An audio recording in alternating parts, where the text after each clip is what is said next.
Good evening, you are watching ReNEWS in English. I am Sona Tumanyan.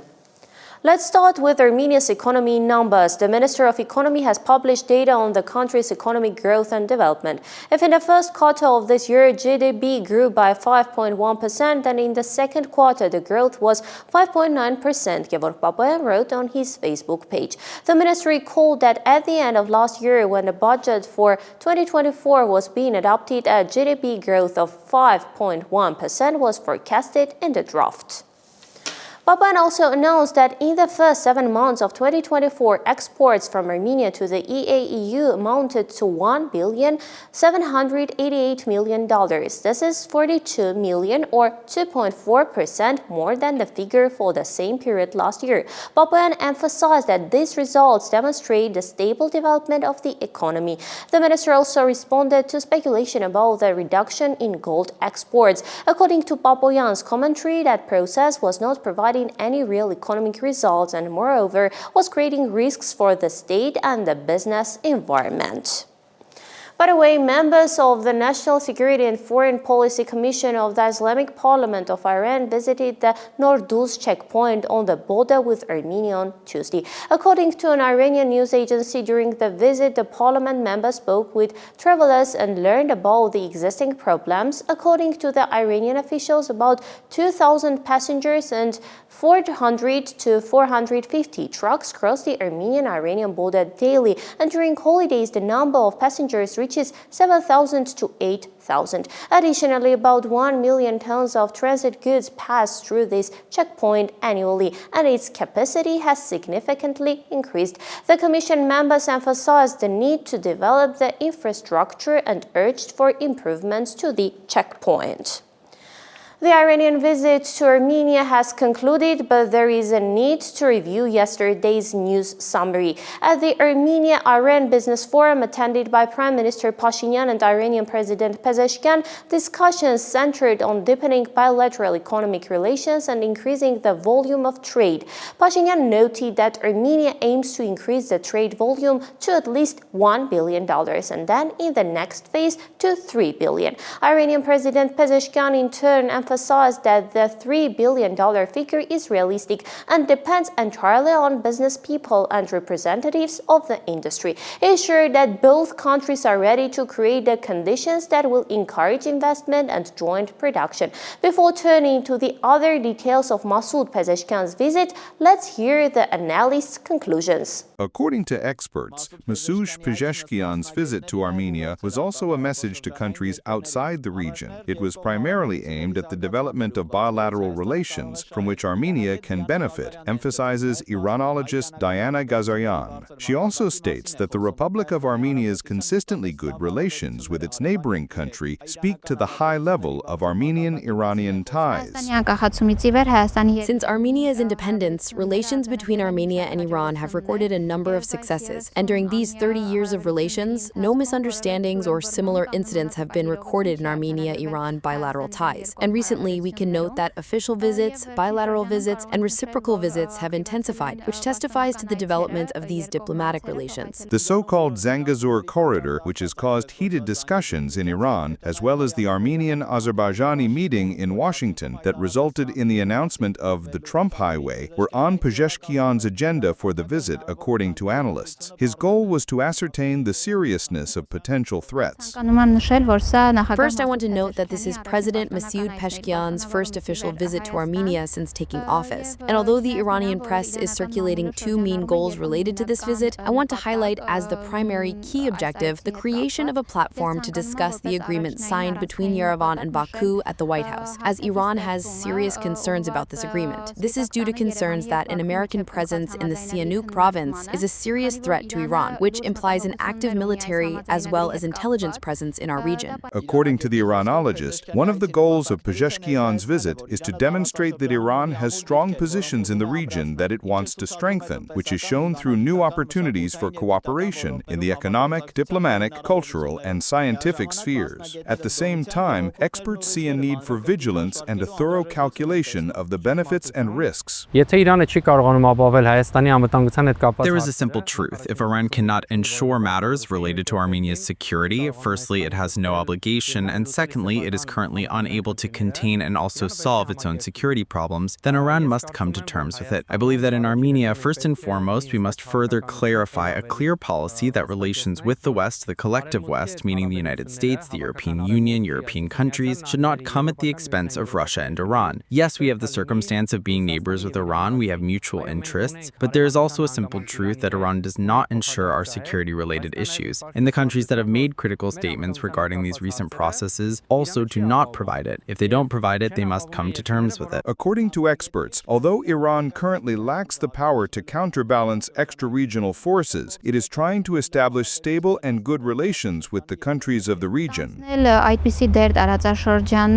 Iran would naturally want to assume such a role in the region, but that requires more time and more resources to be invested in the region. But overall, we can say that Iran is making efforts to strengthen its position and have a stable footing in the region. And this is evident specifically in Armenia through the signing of a number of agreements, economic cooperation contracts, and the aspiration to secure its stable place in the region. Against the backdrop of recent events, where Iran is not seen as a security guarantor for Armenia, Tehran is trying to strengthen its influence in the region through other economic and diplomatic levers. Discussions around increasing trade turnover and implementing energy and transport projects between the two countries aim to show that Tehran's presence is based on a mutually beneficial partnership.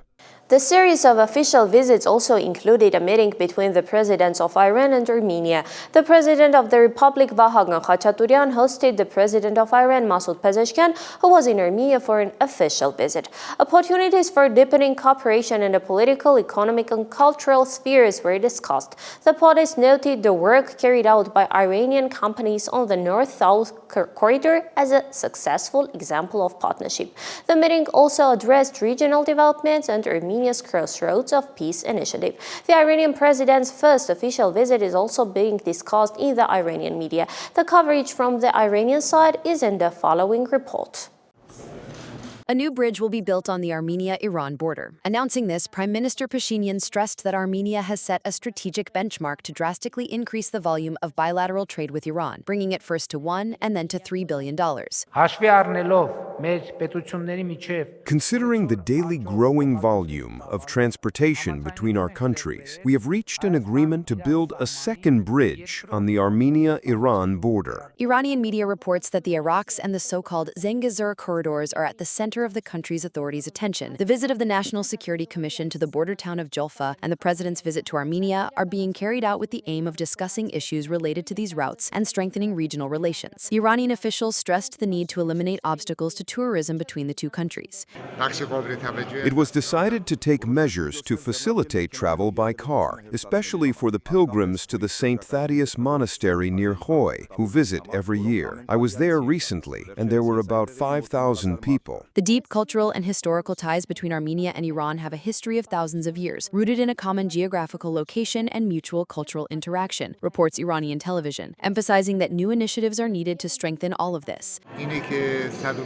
Armenia's Minister of Education, Science, Culture and Sport will depart for Iran on September 5th, and in my opinion, a very blessed and wonderful event is that they will celebrate the 100th anniversary of their symphony orchestra in Shiraz, near Hoi, Persepolis. They are preparing to implement a magnificent program, and at the end of that program, the Armenians, out of love for Iraq, for Iran, and with the love they have for Iran, will sing the song Hey Iran against a beautiful backdrop. The Iranian consul in Syunik also touched upon President Pezeshkian's visit, the importance of establishing friendly ties between people and strengthening relations in various sectors through new initiatives, emphasizing the vital significance of the enduring neighborliness of the two countries. The border between Iran and Armenia has a history of thousands of years, and we consider it a bridge of friendship and solidarity. We have never had a problem on that border. The two countries have always had warm relations. Our historical ties cannot be denied. They are natural. It is impossible to create such ties artificially. The consul added that the countries of the region will not benefit if outsiders interfere in their affairs. Therefore, Armenia's position is very important to them them and will be studied in detail in their country. In addition to Armenian and Iranian media, Pezeshkian himself spoke about the visit. The Iranian president wrote on X that the government of the Islamic Republic of Iran believes in preserving Armenia's sovereignty and territorial integrity and in the continuation of warm relations between the two countries. He noted that Tehran's concerns about the presence of third-party forces near the shared borders must be taken into account and thoroughly discussed. On sensitive regional issues, Iran continues to remain active and expects guarantees from Armenia, at least in the form of clarifications. Iranian Foreign Minister Abbas Araghchi has stated that Armenia has assured Iran that it will never allow any threat to the Islamic Republic from its territory. Speaking to Mehr news agency, the diplomat noted that very serious and constructive negotiations took place between the two sides. Araghchi spoke about the clarifications provided by the Armenian side regarding the Washington meeting. Armenia has assured that it is aware of Iran's red lines and will always pay attention to them. Based on that assurance, Armenia will never allow any threat to Iran to emanate from its territory, Araghchi noted. From diplomats' remarks, it became clear that a decision has been made to sign a comprehensive strategic cooperation document between the two countries in the near future. Displaced persons from Artsakh applying for Armenian citizenship can now, in addition to the previously operating regional and Yerevan-based departments, also apply to mobile service offices. To make services more accessible to citizens, the service offices of the Ministry of Internal Affairs have been conducting mobile services for some time using specially equipped vehicles. The goal is to avoid queues and serve more citizens. To date, about 60 persons displaced from Artsakh have submitted applications for Armenian citizenship at these mobile service offices. Yesterday, a working visit by representatives of the human rights defender to military facilities in Syunik began. The defender's office reported that the visit is scheduled to include trips to military units, the military commissariat, and also military police departments. The defender's representatives will study issues related to the protection of servicemen's rights on the ground, assess their conditions, and discuss existing problems and their potential solutions. Fines are unavoidable if the declaration is not filed. The deadline for filling the declaration is approaching. They say this is a phase that international experience overcame long ago. What awaits us? According to the Prime Minister of Armenia, this is a tool for preventing corruption. Let's watch the report by Ani Hovanesyan. There are only 2.5 months left to submit the annual income declaration. If citizens do not declare where and how much income they receive by November, they will be fined, initially 5,000 and then 10,000 drams. The amount of the fine will gradually increase with continued failure to submit. Months ago, the State Revenue Committee, SRC, announced that all tax-paying citizens must file declarations. That decision sparked quite heated discussions, but the debates subsided as quickly as they arose when it was announced that the declaration deadline was being extended by several months. Let's find out together where our citizens are in this process and whether they are aware of the delays. The deadline is in November, so I'll file it in November. I logged in and looked at it last year, but I haven't this year. If something has changed, last year it was quite inaccessible and difficult for a regular user to navigate. Informatics teacher Samval Poloyan says the system could have been more understandable for people. A professional should know where they need to go. Instead, people enter a general area, get confused, and can't figure out which section they need to fill out. They should group the fields by profession or category so you could just go there directly and be done with it. According to July data, only 8% of citizens have filed a declaration, meaning about 60,000 out of 700,000. This figure was provided to former Minister of Labor and Social Affairs Mesrop Erekelian by the SRC. Only 9% of those working in state institutions have filed declarations. The situation is the same with other people. They are essentially rejecting this system. Let's say hypothetically you receive a transfer of 200,000 drams 100 times during the year and you don't declare that 20 million drams. But if someone makes a single transfer at 400,000 drams, they have to declare it. According to Erekelian, our authorities have considered foreign experience, but not fully, because the SRC has always possessed most of the information on incomes anyway. Once 1 million declarations are collected somewhere, what are 10, 20, or 100 SRC employees going to do with them? They've adopted the declaration system for many countries, but they haven't adopted the tax system that goes with it. What do many countries also do, as I mentioned, since the information is already there? They send the declaration to people, sometimes electronically or on paper and say, confirm your income here. If you have something to add, then you add it. They could have even made the process like that for people. We also have many weak links, says Eric Hillian. For example, most pensioners don't even have a smartphone. First, starting next year, all citizens will have the obligation to file, including, for example, our 500,000 pensioners, 99% of whom probably only receive a pension. What is that person supposed to do? Take a paper and write that they receive a 32,000 dram pension. You, the SRC, can just open your records, see that the person receives a 32,000 dram pension, and be happy with that fact. How is the SRC trying to simplify the declaration process? And doesn't this requirement violate people's right to privacy of personal data? We directed these questions that concern citizens to the agency. The basic information is filled in automatically based on what the employer submits on behalf of the individual. The individual independently fills in only the information related to other sources of income. Access to this information at the SRC is restricted to a limited number of people. By the way, according to the SRC, as of this moment, about 94,000 people have filed their declarations. About 500,000 still need to manage to file by November 1st. Ani Hovhannisyan, ReOpen Media. The Armenian national team is a symbol of strength, unity, and responsibility. These are the words of the team's newly appointed coach. He assesses the upcoming first match against Portugal on September 6th as a serious test, but also as a great opportunity for analysis. Yaghsham Malikan notes that the team's foundation will be faith, dedication, and discipline. He considers the fans' dissatisfaction to be natural. He is convinced that with patience and unity, it will be possible to change the situation. I have come to this moment consciously, knowing what competitors there are, but I am convinced that after playing with these teams, we will have more experience, a greater opportunity for analysis. It is going to be very difficult to do what I would like in a short period of time. We have good football players. My goal is to get the fighting team I envision from these football players. Meanwhile, the so-called Russian-Azerbaijani warm relations continue to remain tense. Russia's Federal Security Service denied entry to a well-known Azerbaijani producer and turned him back at the border. Former Azerbaijani Foreign Minister Tofiq Zulfugarov has stated that after its setbacks in Ukraine, the Kremlin is trying to create new enemy figures. According to him, in recent months, the main targets of Russian propaganda have become Azerbaijan and Kazakhstan. Previously, such attacks were mainly directed at the Baltic countries, NATO, and France. Zulfugarov is convinced that Russia will not dare to open a second front against Azerbaijan, but the propaganda pressure will continue to grow. According to him, the strong alliance between Azerbaijan and Turkey protects the country from any military threat.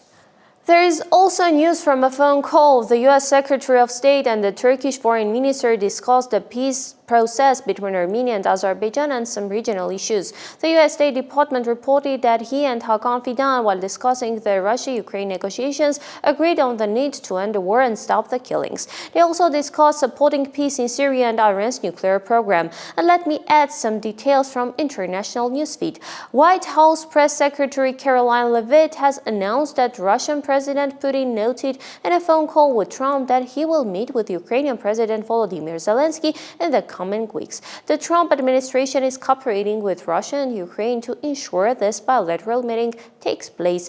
Russian forces have struck several targets in Ukraine. In turn, Ukraine destroyed Russian ammunition depots. The Russian Ministry of Defense reported that its air defense systems shot down several missiles and 117 unmanned aerial vehicles. The Ukrainian Air Force reported that in one day it shot down 230 drones of various types, several Iskander and ballistic missiles and other cruise missiles. And the Israeli Defense Minister Israel Katz has confirmed the plan to capture Gaza City. The operation has been named Chariots of Gideon 2. I am Sona Tumanyan. Stay informed with ReNews. Good night.